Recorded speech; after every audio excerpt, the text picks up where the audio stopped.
Nilunod na ni Mother ang gulay sa iyang pansit.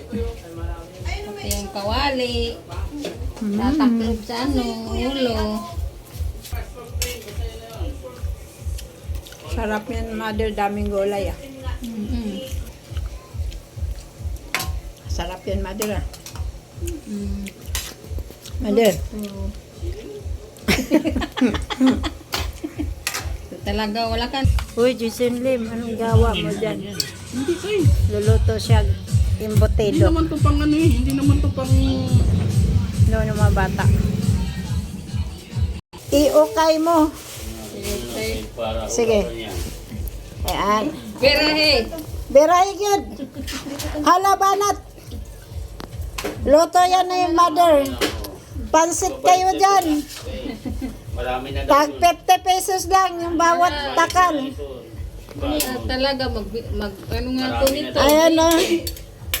Maganda yung nagluto ng pansit. Maganda pa yung halo niya. Anong tawag nun? Hipon tapos chicken na walang buto. Ang liit talaga ng kawali, no? Siguro ko. Ayan na sa yung ano. Ayaw. Ayaw nga bumili. Ayan. Kung hindi kayo nagdatingan, kami din. Hindi din kami bibili ng ganun kalaki. Kaya kami lang. Nako. Kasi Mother, pag may handaan, nag-order lang kami. Oo, kasi dami kasing pera. Pag ano kasi, walang magluluto. So, order na lang. Bandel-bandel. May pansit, may spaghetti, may fried chicken, may lumpia, may biko. Tapos may yung kulay dilaw, ang tawag nga na. Para yung pansit. Palabok pala. Ayun. Makabili ka na tricky. Di ba? Wala kang pagod. Di ba? Mayroon lagi si Father sa likod ko. At si Inday nandoon. Ay naluto na. Nalo yun. Hi mga kalabs ko. Hi. O diba? Lagay natin. Hello.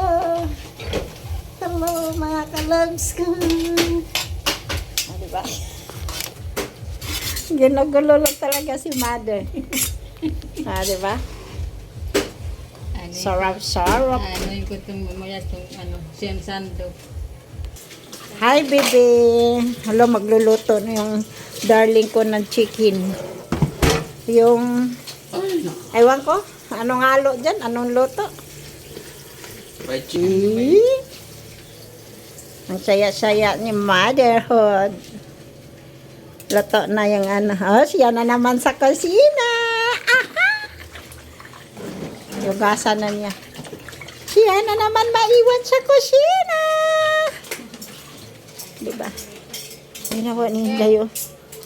Nag-ano na siya ng... Alagyan natin.